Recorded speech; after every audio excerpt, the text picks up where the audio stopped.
try something different in a cookie? Well, stay tuned because I'm making lime cornmeal cookies. This is the nice change from your regular, little oversweet cookie, but this has a nice refreshing change to it. So in this mixing bowl, I have 1/2 cup of room temperature unsalted butter and 2/3 cup of granulated sugar, and I am just going to cream this together.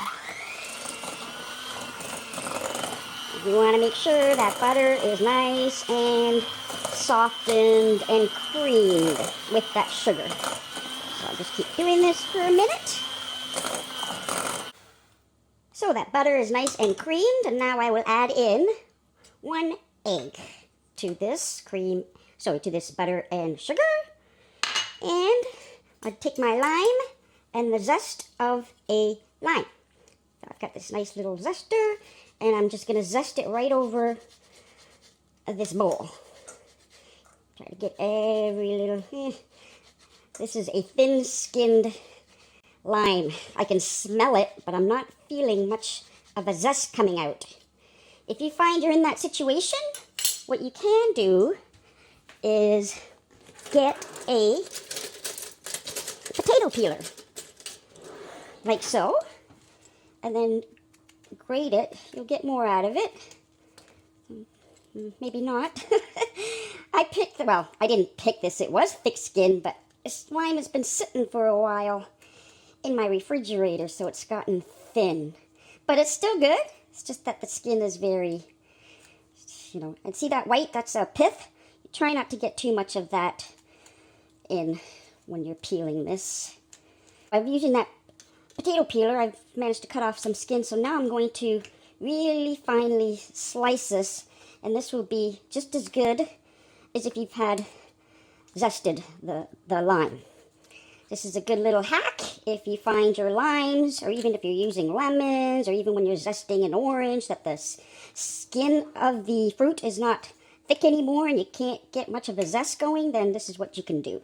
So I'm going to keep slicing that finely, and I'm going to grab it and bring it back to my mixing bowl with the butter and the sugar and the egg that I've added. So now I'm going to beat this up again. So this is all creamed together. I will bring it over here because that's where my dry ingredients are. Just turn on this light to give you more brightness. So in this bowl, I have cornmeal, flour, baking powder, and salt. There's 1/2 teaspoon of salt, 1 teaspoon of baking powder, 1/2 cup of cornmeal, and 1 cup of all-purpose flour. And I will add about half of this to my bowl. And before I even turn on this mixer, I'm going to manually stir this to get the flour going into the butter so it won't splash all over the place when I do turn this on. So that looks good. I'll turn this on, I'll turn it off, and add the remaining flour. And I will manually stir this to prevent flour shower, and then get it going.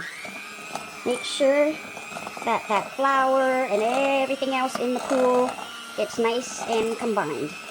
So I will beat this, increase the speed a little bit more, and beat this again until it's well combined, about a minute.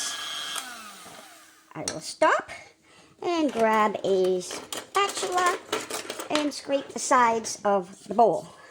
Make sure that it all gets together even better by using this spatula. Scrape the sides all down. Use my finger, and oh, I like that texture with the cornmeal in it. It's gonna be a nice cookie.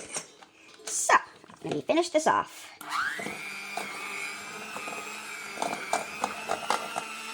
I'll make it go higher.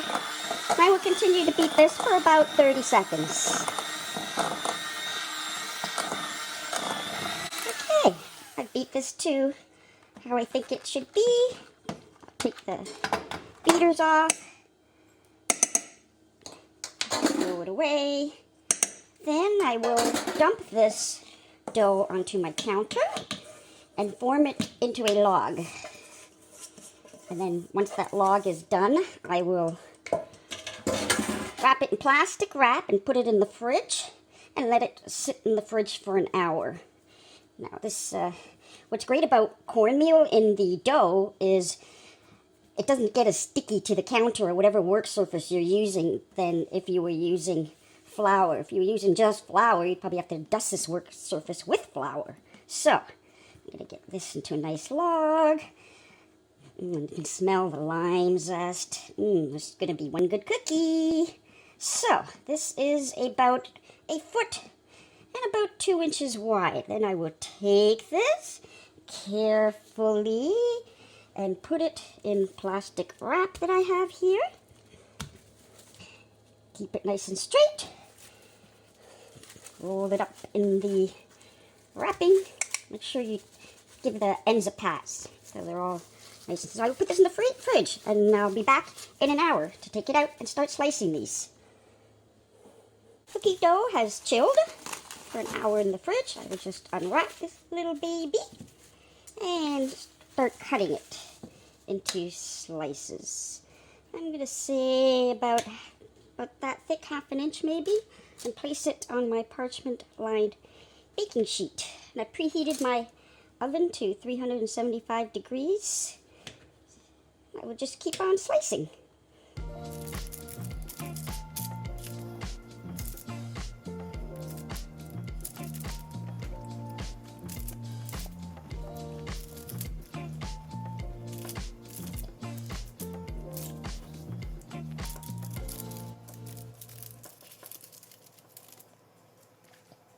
So my oven has been preheated to 375 degrees Fahrenheit. My cookies are all laid out. And I'm going to put it in the oven and bake it for 10 to 12 minutes. I'm going to start checking at the 10-minute mark. Since the cookies have been in the oven, and I'm going to check. I'm just going to quickly take them out and give it a look over. I'm going to feel it. It still feels a little bit too soft and maybe raw. I'm going to put it in for another minute and check it again. It's in for another minute and a half, leaving a total of 11 minutes and 30 seconds. Sometimes baking cookies can be tricky because every oven is different. So this is a little more firmer, and this is pretty much golden around the edges. I'm just going to check underneath. And oh, that looks good. That looks good. It's golden brown. So now I have to let this cool completely, and then they will have drizzle, a glaze drizzled over them. Cool. And now it's time to make the glaze. And with the same lime that I've zested earlier, I'm going to cut it in half and add the juice to 2/3 cup of icing sugar. I'm just going to squeeze this in as hard as I can. I'm even going to use the tip of this knife to wiggle out some more lime juice out of that. And that was just half the lime. I'm just going to start stirring this a little bit and see if it starts to become liquidy. And it's not, so I'm going to add a little bit more juice. Squeeze it in. Use my knife again to try to get out, as much juice from this lime as I can, and then I'm going to stir it again and see if the glaze starts happening. Keep stirring. You could eat these cookies, without the glaze, but why? Well, it could taste so much better with this limey glaze. And the cookies themselves just have a hint of lime from the lime zest, but adding this lime glaze will really, really elevate that lime flavor and make these cookies taste pretty good. So it's still pretty thick. I think I'm going to need another lime for this. There's that other lime. There it is. I got my second lime. Cut this in half. I should have rolled it first before slicing it.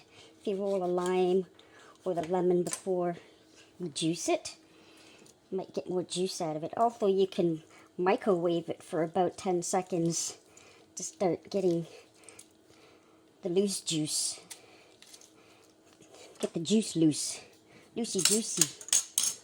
So I'll mix this again and see if that will come together better and start to... Well, it's getting there. Getting there. You can feel, I can feel the sugar is being dissolved. You keep stirring. Let me see. Oh yes, that's the glaze all right. It's dripping nice. So now, this is ready to put on my cornmeal cookies. As you can see, I couldn't wait. I took a couple of bites of that cookie. You have to test it, you know. So, here we go. It's going to get messy. That's why I let these cookies cool in the baking sheet. That way the mess will just go onto the cookies and the baking sheet, and you can just throw out that parchment paper when you're done. So I'm just going to continue with the rest of these cookies. So these are all glazed. I'm just going to try one now. Let's see.